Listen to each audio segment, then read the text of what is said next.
The book of 1 Samuel. Chapter 24 verse 1 to 22. And it came to pass, when Saul was returned from following the Philistines, that it was told him, saying, Behold, David is in the wilderness of Engedi. Then Saul took 3,000 chosen men out of all Israel, and went to seek David and his men upon the rocks of the wild goats. And he came to the sheepcotes by the way, where was a cave, and Saul went in to cover his feet, and David and his men remained in the sides of the cave. And the men of David said unto him, Behold the day of which the Lord said unto thee, Behold, I will deliver thine enemy into thine hand, that thou mayest do to him as it shall seem good unto thee. Then David arose, and cut off the skirt of Saul's robe privily. And it came to pass afterward, that David's heart smote him, because he had cut off Saul's skirt. And he said unto his men, The Lord forbid that I should do this thing unto my master, the Lord's anointed, to stretch forth mine hand against him, seeing he is the anointed of the Lord. So David stayed his servants with these words, and suffered them not to rise against Saul. But Saul rose up out of the cave, and went on his way. David also arose afterward, and went out of the cave, and cried after Saul, saying, My lord the king. And when Saul looked behind him, David stooped with his face to the earth, and bowed himself. And David said to Saul, Wherefore hearest thou men's words, saying, Behold, David seeketh thy hurt?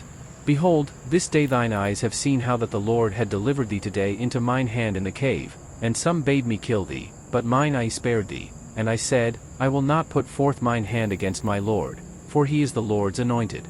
Moreover, my father, see the skirt of thy robe in my hand, for in that I cut off the skirt of thy robe, and killed thee not. Know thou and see that there is neither evil nor transgression in mine hand, and I have not sinned against thee, yet thou huntest my soul to take it. The Lord judge between me and thee, and the Lord avenge me of thee, but mine hand shall not be upon thee. As saith the proverb of the ancients, Wickedness proceedeth from the wicked, but mine hand shall not be upon thee. After whom is the king of Israel come out? After whom dost thou pursue? After a dead dog, after a flea. The Lord therefore be judge, and judge between me and thee, and see, and plead my cause, and deliver me out of thine hand. And it came to pass, when David had made an end of speaking these words unto Saul, that Saul said, Is this thy voice, my son David? And Saul lifted up his voice, and wept. And he said to David, Thou art more righteous than I, for thou hast rewarded me good, whereas I have rewarded thee evil. And thou hast shewed this day how that thou hast dealt well with me, forasmuch as when the Lord had delivered me into thine hand, thou killedst me not. For if a man find his enemy, will he let him go well away? Wherefore the Lord reward thee good for that thou hast done unto me this day. And now, behold, I know well that thou shalt surely be king, and that the kingdom of Israel shall be established in thine hand.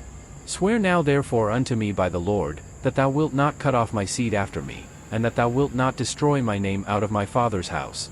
And David sware unto Saul. And Saul went home, but David and his men gat them up unto the hold,